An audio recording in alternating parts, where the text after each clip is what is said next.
जय हिंद दोस्तों। भारत ने पाकिस्तान की कायरता का जवाब पूरी बहादुरी से दिया है। जी हां, कल देर रात 1:05 से 1:30 के बीच आखिरकार भारत ने पाकिस्तान के आतंकी संगठनों के खिलाफ जवाबी कार्रवाई कर ही दी। इंडियन एयरफोर्स ने मंगलवार आधी रात के बाद पाकिस्तान और पीओके यानी पाक अधिकृत कश्मीर के भीतर एयर स्ट्राइक की। इस हमले में 7 शहरों के 9 आतंकी ठिकानों को निशाना बनाया गया है। अब तक मिली जानकारी बताती है कि इसमें 100 से ज्यादा आतंकी ढेर हो गए हैं। भारत की यह जवाबी कार्रवाई पहलगाम हमले के 15 दिन बाद की गई है और इसका नाम दिया गया ऑपरेशन सिंदूर। ये नाम उन महिलाओं को समर्पित है जिनके पतियों की पहलगाम में 22 अप्रैल को आतंकवादियों ने हत्या कर दी थी। न्यूज एजेंसी एनआई के सूत्रों के हवाले से बता जा रहा हूं मैं आपको कि पीएम मोदी ऑपरेशन सिंदूर को पूरी रात मॉनिटर करते रहे। इंडियन आर्मी ने कहा कि स्ट्राइक में केवल आतंकी ठिकानों पर ही हमले किए गए हैं, किसी पाकिस्तानी सैन्य ठिकाने पर कोई हमला नहीं किया गया। न्यूज एजेंसी एनआई ने सूत्रों के हवाले से बताया कि जैश ए मोहम्मद और लश्कर के ठिकानों को ही टारगेट करके सेलेक्ट करके वहीं पर हमला किया गया। ऑपरेशन सिंदूर को खुफिया एजेंसियों और सेना के विशेष दस्तों ने मिलकर अंजाम दिया। इस कार्रवाई को भारत की आतंकवाद के खिलाफ सख्त नीति के रूप में देखा जा रहा है। वहीं इस कदम के बाद भारत ने अंतर्राष्ट्रीय समुदाय को यह संदेश दिया है कि वो अपनी संप्रभुता और नागरिकों की सुरक्षा के साथ कोई समझौता नहीं करेगा। जैश ए मोहम्मद का मुख्यालय भी तबाह हो चुका है। जी हां, भारत की ओर से जिन आतंकी ठिकानों को निशाना बनाया गया उसमें जैश ए मोहम्मद का मुख्यालय भी शामिल है। इसके अलावा लश्कर ए तैयबा और हिजबुल मुजाहिदीन के कैंप्स को भी तबाह कर दिया गया है। सबसे बड़ा हमला बहावलपुर में किया गया, जो अंतर्राष्ट्रीय सीमा से करीब 100 किलोमीटर अंदर स्थित है और यहां पर जैश ए मोहम्मद का मुख्यालय है। अब इसे निपटा दिया गया है। इसी तरह सांबा सेक्टर की सीमा से 30 किलोमीटर अंदर मुरिद के नाम की जगह पर लश्कर ए तैयबा का कैंप था, उसे भी जमीन में मिला दिया गया। मुंबई में 26/11 आतंकी हमलों के आतंकवादी यहीं से आए थे। यहां 26/11 मुंबई हमलों से जुड़े लश्कर ए तैयबा का ट्रेनिंग सेंटर था। अजमल कसाब ने यहीं पर ट्रेनिंग ली थी। यहां संगठन का मुख्यालय भी शामिल है, जहां डेविड हेडली और तहव्वुर राणा ने दौरा किया था। भारत के एक्शन को लेकर सूत्रों का कहना है कि भारतीय सशस्त्र बलों ने पाकिस्तान अधिकृत कश्मीर यानी पीओके और पाकिस्तान में 9 अलग अलग स्थानों पर स्थित करीब 1 दर्जन आतंकी ठिकानों पर हमला किया। यह लक्ष्य पाकिस्तान की सीमा से 100 किलोमीटर के अंदर तक थे। सूत्रों का कहना है कि हमले से पहले 1 दर्जन आतंकी ठिकानों की पहचान की गई, उन्हें ट्रैक किया गया, फिर उन पर हमला करके उन्हें नष्ट कर दिया गया। भारत की ओर से जिन आतंकी ठिकानों को निशाना बनाया गया है उसमें जैश ए मोहम्मद का मुख्यालय शामिल है। इसके अलावा लश्कर ए तैयबा, हिजबुल मुजाहिदीन, इनके कैंप्स भी तबाह किए गए हैं। जैसा मैंने आपको बताया कि सबसे बड़ा हमला बहावलपुर में किया गया, जो अंतर्राष्ट्रीय सीमा से करीब 100 किलोमीटर अंदर है। इसी तरह सांबा सेक्टर की सीमा से 30 किलोमीटर अंदर मुरीद के नाम की जगह पर लश्कर ए तैयबा का कैंप था, उसे भी जमीन में मिला दिया गया। मुंबई में जो 26/11 का आतंकी हमला हुआ था उसके आतंकवादी यहीं से ट्रेनिंग लेकर आए थे। यहां 26/11 मुंबई हमलों से जुड़े लश्कर ए तैयबा का भी एक ट्रेनिंग सेंटर था।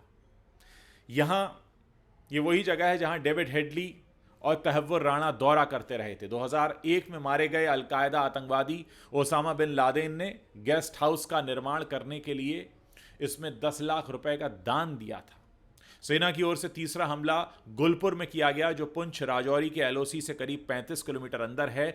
20 अप्रैल 2023 को पुंछ में आतंकवादी हमला हुआ और जून 2024 में यात्रियों से भरी बस पर हमले की जड़ें भी जो हुई थी वो यहीं से जुड़ी हुई थी। और पीओके के तंगधार सेक्टर में 30 किलोमीटर के अंदर सवाई, जहां लश्कर का कैंप था, उसे भी निशाना बनाया गया। ये कैंप 20 अक्टूबर 2024 को सोनमर्ग, 24 अक्टूबर 2024 को गुलमर्ग और 22 अप्रैल 2025 को पहलगाम हमले के लिए जिम्मेदार है। सेना के निशाने पर 5वां ठिकाना बिलाल कैंप था, जिसे जैश ए मोहम्मद का लॉन्च पैड कहा जाता था। 6ठा ठिकाना लश्कर कोटली कैंप रहा, जो राजौरी जिले की एलओसी से 15 किलोमीटर अंदर है। यहां पर लश्कर का बमबारी प्रशिक्षण केंद्र था और यहां करीब 50 आतंकवादियों के रहने की क्षमता थी।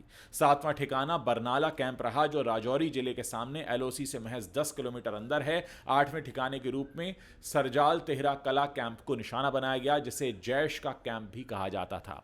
यह सांबा कठुआ के सामने अंतर्राष्ट्रीय सीमा से सटा हुआ इलाका है।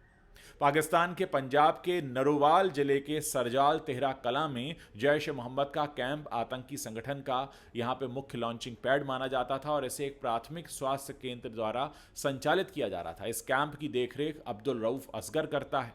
जम्मू के सांबा सेक्टर से महज 6 किलोमीटर दूर स्थित इस केंद्र का इस्तेमाल आतंकवादियों की घुसपैठ के लिए, जगहों की पहचान करने और सीमा पार सुरंग खोदने के लिए किया जाता था। सेना की तरफ से 9वां और आखिरी ठिकाना पाकिस्तान की सीमा में पड़ने वाला महमूना कैंप रहा, जो अंतर्राष्ट्रीय सीमा से 15 किलोमीटर अंदर है। यह सियालकोट के पास है और इसे हिजबुल मुजाहिदीन का प्रशिक्षण केंद्र कहा जाता है। सियालकोट स्थित महमून जोया आतंकी कैंप भी एक स्वास्थ्य केंद्र के अंदर चल रहा था और इसका इस्तेमाल जम्मू क्षेत्र में हिजबुल मुजाहिदीन के आतंकवादियों की घुसपैठ के लिए किया जाता था। साथ ही एक ऐसा कैंप था जहां हथियारों को संभालने समेत कई तरह की ट्रेनिंग दी जा रही थी।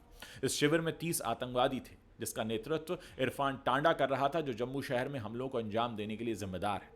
कश्मीर के पहलगाम में 22 अप्रैल को आतंकी हमले में एक नेपाली नागरिक समेत 26 पर्यटक मारे गए थे। आप जानते ही हैं, आतंकियों ने धर्म पूछकर वहां गोली मारी थी।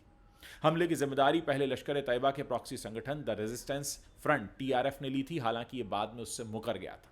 अमेरिका ने इस हमले पर कहा है कि यह शर्मनाक है। अमेरिकी राष्ट्रपति डोनाल्ड ट्रंप ने कहा, यह शर्मनाक है, मुझे लगता है लोगों को पता था कि कुछ होने वाला है, वो लंबे समय से लड़ रहे हैं। अगर आप इसके बारे में सोचें तो वो कई दशकों और सदियों से लड़ रहे हैं। मुझे उम्मीद है कि यह जल्द ही खत्म हो जाएगा। कश्मीर के पहलगाम में 22 अप्रैल को दोस्तों हमारी भारतीय बहनों को विधवा कर दिया गया था, कोई दोष नहीं था, धर्म पूछकर गोली मारी गई और अब हमारे देश की सेना ने बड़ी बहादुरी के साथ इसका बदला लिया है और पूरी दुनिया को ये बताने की कोशिश की है कि भारत आतंकवाद के खिलाफ खड़ा है और मुंहतोड़ जवाब देने के लिए हर वक्त तैयार है। केंद्रीय गृह मंत्री अमित शाह ने कहा है, हमें अपनी सेना पर गर्व है। मोदी सरकार का संकल्प है कि भारत और इसके लोगों पर किसी भी हमले का मुंहतोड़ जवाब दिया जाएगा। भारत आतंकवाद को उसकी जड़ों से समाप्त करने के लिए पूरी तरह से प्रतिबद्ध है। हमारी सेना के इस साहसिक कदम से स्पष्ट हो गया है कि भारत किसी भी चुनौती का डटकर सामना करेगा और अपने नागरिकों की सुरक्षा के लिए हर संभव कदम उठाएगा।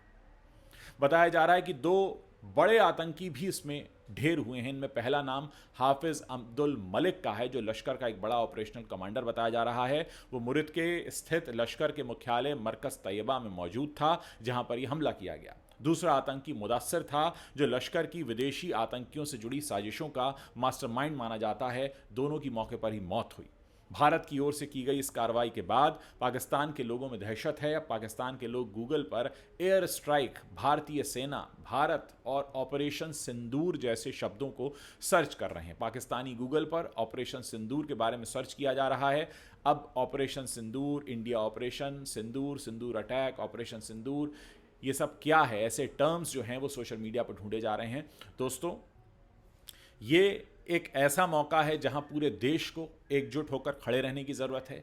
अपना धर्म, जाति, अपनी राजनीतिक सोच, आपकी राजनीतिक विचारधारा, इन सब को अलग करके एक साथ खड़े होने का वक्त है। क्योंकि दोस्तों, जो आतंकवाद को पनाह देकर जो पड़ोसी देश बरसों से हमारे खिलाफ साजिश रच रहा है, उसको सबक सिखाने की ज़रूरत है, उसको बताने की ज़रूरत है और पूरी दुनिया को संदेश देने की ज़रूरत है कि भारत किसी भी तरीके के आतंकवाद को बिल्कुल बर्दाश्त नहीं करेगा। जय हिंद।